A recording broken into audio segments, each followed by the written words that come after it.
Chapter 12.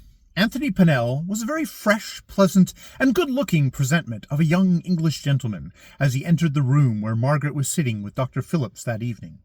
It had been arranged between them beforehand that as little as need be should be confided to him of Harriet Brant's former history. All that was necessary for him to know was the danger that threatened to blast the future happiness of Ralph Pullen and Eleanor Lytton. "Well, Mrs. Pullen," he said, as he shook hands cordially with Margaret and the doctor, what important business is it that you want me to consult upon? I thought, at the very least, that I should meet my cousin Arthur here." "If I had Arthur, perhaps I should not have needed you," replied Margaret with a faint smile. "But really, Mr. Pennell, I am in want of advice sorely, and the doctor agreed with me that you would be the best person to whom I could apply." "I am at your service, madam," said the young man, gaily, as he seated himself. Then she told him the story of Harriet Brant, how Ralph had met her at Lion d'Or, and devoted his time to her, and how she was persecuting him with letters, and had threatened to follow him to the camp and interview him there. "And it must be put a stop to, you know, Mr. Pennell," she concluded, "for not only Ralph's sake and Eleanor's, but for the sake of the Walthamstows and my husband. I am sure that Arthur would be exceedingly annoyed that any scandal of that sort, and especially as Lord Walthamstow is so old a friend and of his family." Anthony Pennell had looked very grave during her recital. After a pause, he said, "Are you sure that Ralph has not given this young lady good cause to run after him?" "I think not. I hope not. There was very little amusement in Heist, and this girl, and the people with whom she is now staying, a Baron and Baroness Goblet, they call themselves, were among the visitors of the Lion d'Or. Miss Layton is rather a stickler for the proprietaries, and had refused to walk out with Ralph alone in the evenings, and I was too much occupied with my poor darling baby to accompany them," said Margaret in a faltering voice. "So Ralph took to going to the Baroness's private rooms instead, and became intimate with Miss Brant.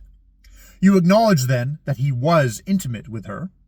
"I think he must have been, because it appears that he had agreed to join their party at Brussels when my great trouble obliged him to return to England with us instead." "Do you know this young lady, Mrs. Pullen?"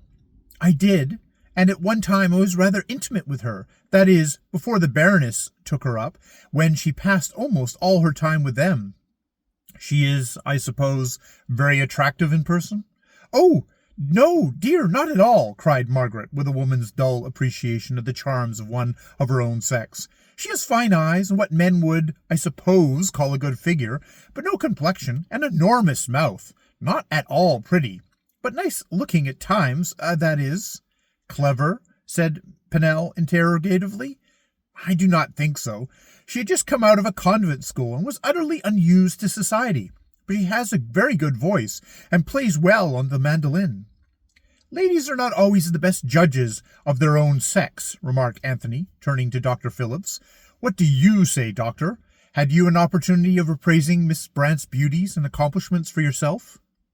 "I would rather say nothing, Mr. Pennell," replied the doctor. "The fact is, I knew her parents in the West Indies, and I could never believe in anything good coming from such a stock.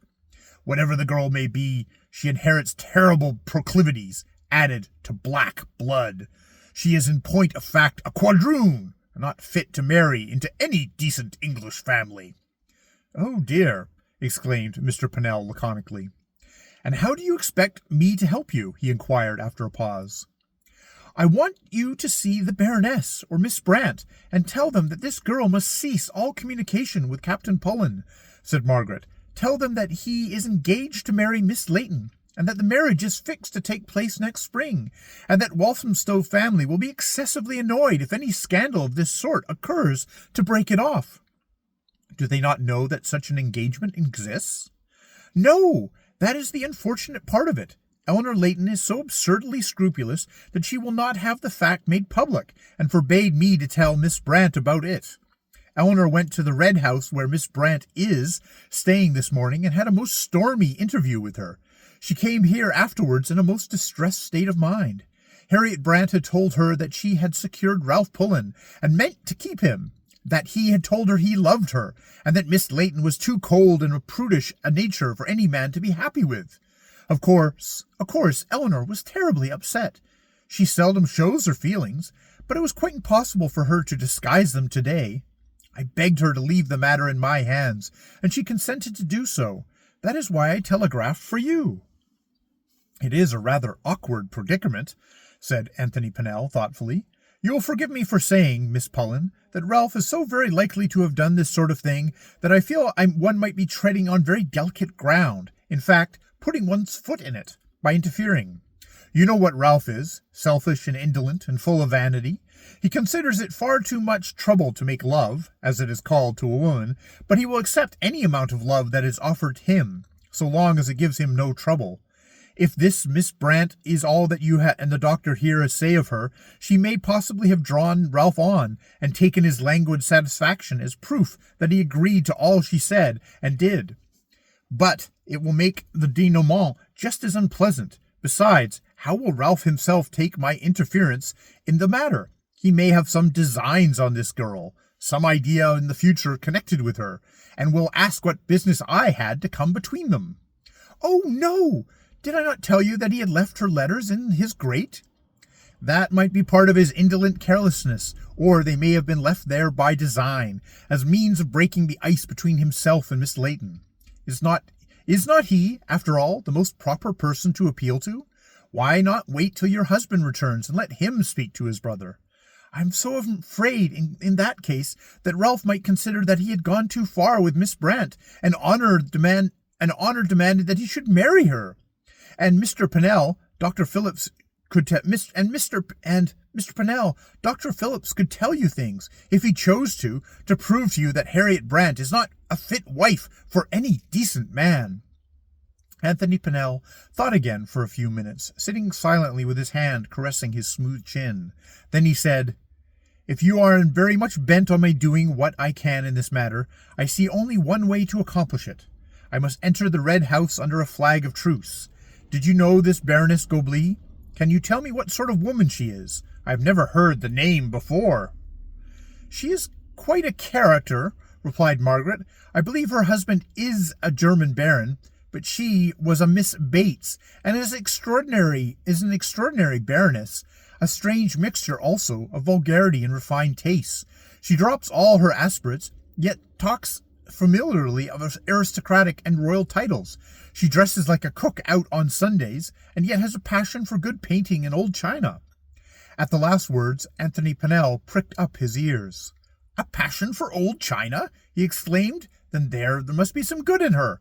Cannot you give me an introduction to the Red House on the plea that I am a connoisseur and desirous of seeing her collection?" "Of course I can. But how can you approach these people in amity with a censure of Miss Brant's conduct in your hand? Madame Goblet is infatuated with Harriet Brant. I was telling poor Eleanor only this afternoon that I should not be at all surprised if she were at the bottom of all this unpleasantness." "She could not be at the bottom of anything unless Ralph has given her cause," replied Mr. Pennell, who had never had a good opinion of his cousin's straightforward dealing. "And however it may turn out, I should think he would have a heavy reckoning to settle with Miss Layton. This is not the first time, remember. You have not forgotten the trouble Arthur had to get himself out of that scrape with a laundress girl at Aldershot the year before last." "Yes, Arthur told me about it," replied Margaret. "But you are going to help us this time, Mr. Pennell, are you not?" "Insofar as procuring an introduction to the Baroness, and in taking my opportunity to let her know the true state of affairs with Miss Layton, yes," said Mr. Pennell. "But there my responsibilities must cease. Should Ralph have committed himself in writing, or anything of that sort, you must promise to let them fight it out on their own way. I dare say there will be no trouble about the matter. I can see how it has occurred at a glance. Ralph has been merely amusing himself with the girl, and she has taken his philandering in earnest. But I wish he would leave that sort of thing off. It will ruin his married life if he does not." "Yes, I am indeed, and Elder Layton really loves him more, I am sure, than he imagines. She declares this afternoon that if it were not put to a complete stop to, she should break off her engagement, and I think she would be right." So do I, acquiesced Anthony Pennell. Well, if these people are ordinarily decent, they will, as soon as they hear the truth, prevent their young friend interfering with another woman's rights. Write me the introduction, Miss Pullen, and I will pay the Red House a visit as soon as its owner gives me leave. Now, let us talk of something pleasanter. How soon do you expect Arthur to arrive? Any day, replied Margaret, and I am longing so for him to come. Of course you are. Will he remain long in England? Only a few weeks. He has taken 3 months' leave. Then I shall return with him to Hosur. And you like the idea of India? Oh, anything to find myself with him again, she answered feverishly. The conversation turned upon more indifferent subjects, and armed with the note of introduction to the Baroness, Anthony Pennell presently took his leave. He did not like the task imposed upon him, and he hardly knew how he should set about it. But, on consideration, he thought he could do no harm by having a look at the young lady who had taken the fancy of his fickle-minded cousin Ralph, and leaving his future action to be decided by the interview. He sat down, therefore, before turning to bed, and wrote a note to the Baroness, enclosing the introduction from Miss Pullen, and asking permission to call and inspect her rare collection of china, of which he had heard so much. His letter reached the Red House on the following morning, at an unfortunate moment, when Madame Goblet was giving full display to the worst side of her eccentric character. The Baroness was not a lover of animals, either dogs or horses. She was merciless to the latter, and the former she kicked whenever they came in her way. It was considered necessary, however, for the safety of the Red House, that it should be guarded by a watchdog, and a miserable retriever, which answered to that name, lived in a rotten cask in the stable-yard. This unhappy animal, which had neither sufficient food, exercise, nor straw to lie on, was in the habit of keeping up a continuous baying at night, in remonstrance at the cruelty of its treatment, which was a cause of annoyance to the neighbours, who had often written to the Baroness about it in vain. On the morning in question, a Captain Hill, who lived on one side of the Red House with his parents, sent in his card to Madame Goblet and asked for an interview. She admitted him at once. She liked men of all sorts, and particularly if they were young, and she could kiss them with impunity under the pretence she was old enough to be their mother. She therefore welcomed Captain Hill quite amiably. She came in from the garden to receive him, attired in a Genoa velvet dress that trailed half a yard on the damp ground behind, and a coarse Zulu hat perched on her large bullet head. She was attended by Harriet Brant, who had been making a tour of the premises with her, and was always eager to see anybody who might call at the Red House. Miss Winward also, who was dusting the china with a feather brush as the visitor was announced, continued her occupation, and without apologizing for doing so, or asking leave. Harriet had not yet been able to determine the exact place which this lady held in the Baroness's household, for she was treated as one of the family, and yet degraded at times to the position of a servant. The Baroness expected her to cook, or dust rooms, or darn stockings, or do anything required of her, while she introduced her to all her friends as if on a perfect equality with themselves. As she entered the drawing-room through one of the French windows, she shook hands familiarly with Captain Hill, and introduced him to both her companions. "Well," she went on, "and so you've come to see it at last. I thought you were going to live and die in that tumble-down place of yours without so much as a shake of the hand. I hope you're all well at home." The stranger did not seem to know how to receive these civilities. He had not seated himself, but stood in the centre of the room with his hat in his hand, as though he found it a difficulty in stating his errand at the Red House.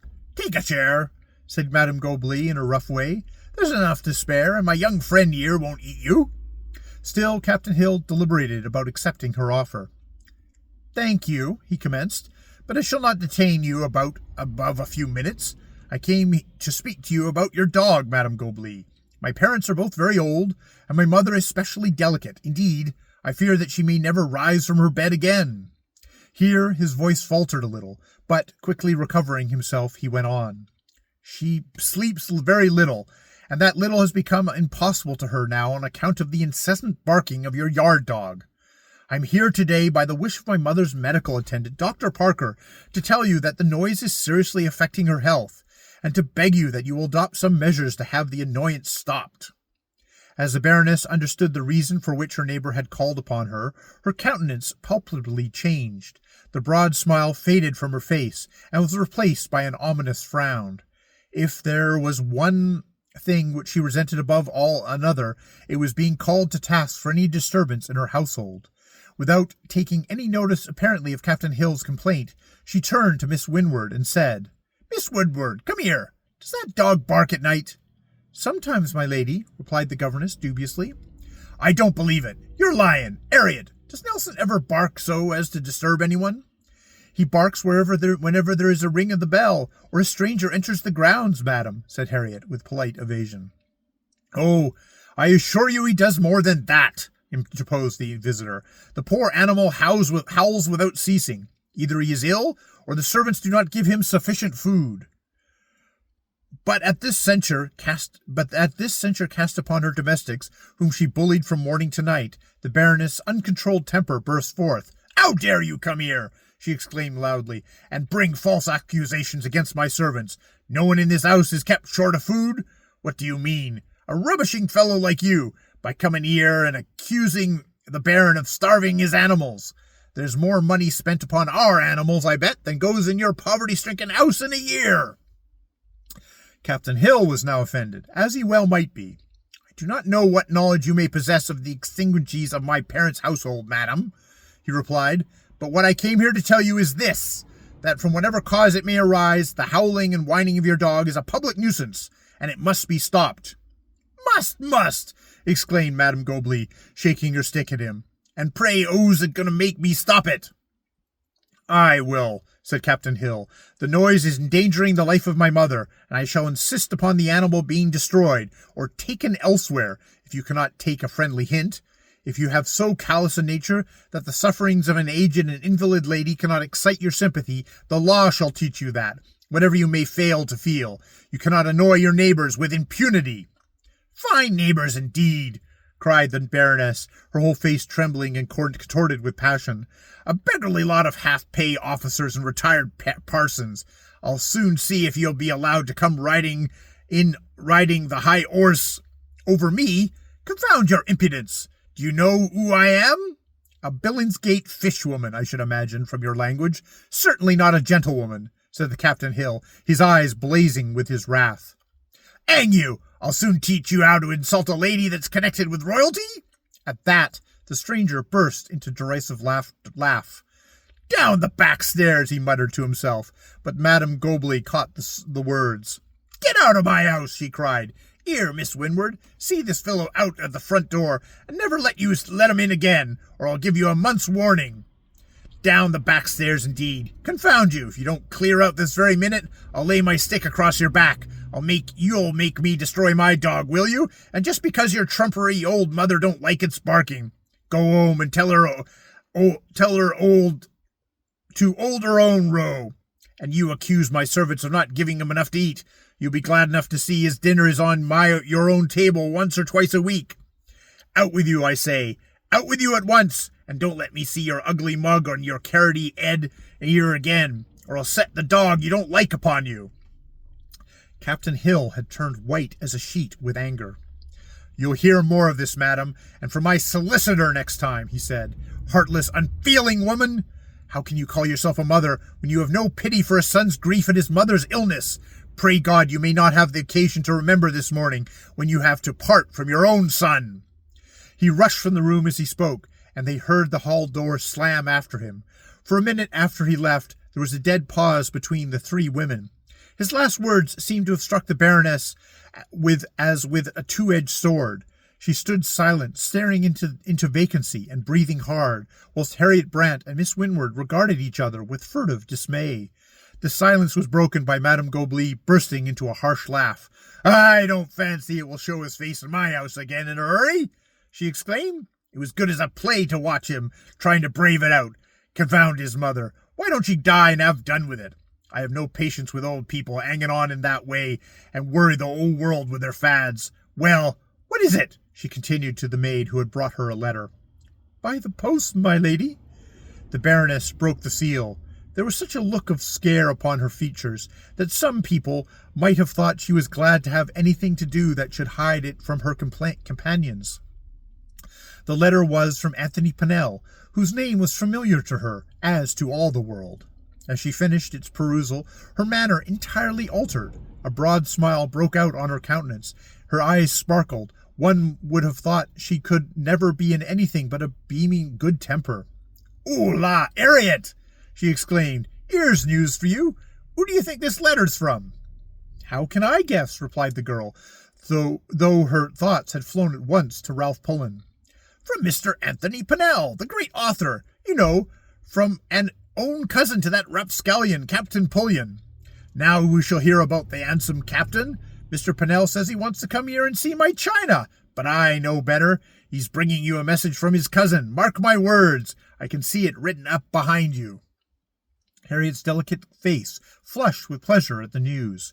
"But why shouldn't Captain Pullen have come himself?" she asked anxiously. "I can't tell you that.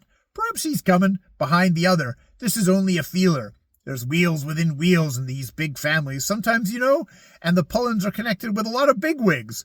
But we'll have some news anyway. You just sit down, my dear, and write Mr. Pennell, write Mr. Pennell a pretty note in my name. You write a prettier than I do, and we shall be very pleased to see it. Say we shall be very pleased to see him tomorrow afternoon, if convenient, and I hope he will stay for dinner afterwards and be introduced to the Baron. Will you?" "Oh, yes, of course, madam, if you wish it," replied the girl, smiles dimpling her face at the thought of her triumph over Eleanor Layton. "Now, Miss Winward, we must have a first-rate dinner tomorrow for Mr. Pennell. You and Bobby better dine at 1 o'clock, or you'll spoil the table. Let me see, we'll have—" But, turning to enforce her orders, the Baroness discovered that Miss Winward had quitted the room. "Why, where's that as the woman gone? Did you see her leave the room, Harriet?" "I did not. I was too much occupied listening to you," replied the girl from the table, where she was inditing the answer to Anthony Pennell's note. "Here, Miss Winward! Miss Winward!" screamed the Baroness from the open door, but no reply came to her call. "I must go and see after her," she said, and stumped from the room as intent upon procuring a good dinner for one young woman as she had been in insulting the other, and turning him from her doors. Meanwhile, Captain Hill, hot and angry, was striding away in the direction of his own home when he heard a soft voice calling his name in the rear. He turned to encounter the spare, humiliated form of Miss Winward. "Captain Hill," she ejaculated, "I beg your pardon, but may I speak to you for a moment?" Recognizing her as being in the room when the Baroness had so grossly insulted him, he waited rather coldly for her to come up with him. "You don't think me impertinent or interfering," faltered Miss Winward, "but I was so shocked, so distressed, I could not let you go without saying how grieved and sorry I am." "I do not quite understand you," replied Captain Hill. "Oh, yes, surely. Did you not see me in the room just now? I felt as if I should die of shame. But if you knew what it was to be dependent, to be unable to speak or expostulate, you would guess, perhaps." Yes, I think I can understand, but pray don't distress yourself about it. It was my own fault. I should have addressed her first through my solicitor, but I thought she was a gentlewoman." "It is her temper that gets the better of her," said Miss Winward in an apologetic tone. "She is not always so bad as she was this morning." "That is very fortunate for the world at large," replied Captain Hill gravely. "I could have forgiven her vulgarity, but not her heartlessness. I can only think that she is a most terrible woman." "That is what everyone says," answered her companion, "but she will admit of no remonstrance. She will have her own way, and the Baroness is powerless to refrain her, as you or I. But that she should so insult a gentleman like yourself, even descending to oaths and personalities, oh, I cannot tell you how much I felt it, how ashamed I was, and how anxious that you should not confound me with anything the Baroness said or did."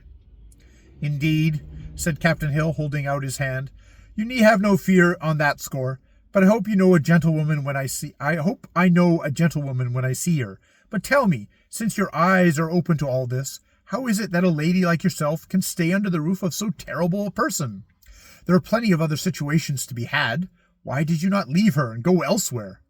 He was struck by the look of mingled anxiety and fear with which she regarded him. "Oh, Captain Hill, there are reasons that are difficult to explain, that I could not tell anyone on so short an acquaintance, but the Baroness possesses great power. She could ruin me. I believe she could kill if she chose." "She threatens you, then?" "Yes," came from Miss Winward's lips, but almost in a whisper. "Well, this is hardly the time and place to discuss such a question," said Captain Hill, "but I should like to see more of you, Miss Winward. If you have any time at your disposal, will you come over and see my old mother? She is quite confined to her room, but I know it would please her to have a quiet talk with you." A light glistened in Miss Winward's washed-out eyes, and a smile stole over her countenance. "Do you really mean it, Captain Hill?" "I never say anything that I do not mean," he answered. "I am sure both my parents would be glad to give you their advice, and my dear father, who is a clergyman, though past an active ministry, may be able to be of use to you in a more practical way. At any rate, you will come and see us. That is a bargain," and he held out his hand to her in farewell. "Oh, I will indeed," exclaimed Miss Winward gratefully, "and thank you very much for the permission. I hope you have put a little hope into my life." She seized the hand he proffered and kissed it, as an inferior might have done, and then hurried back to the Red House before he had time to remonstrate with her on the proceeding. End of Chapter 12 of Blood of the Vampire.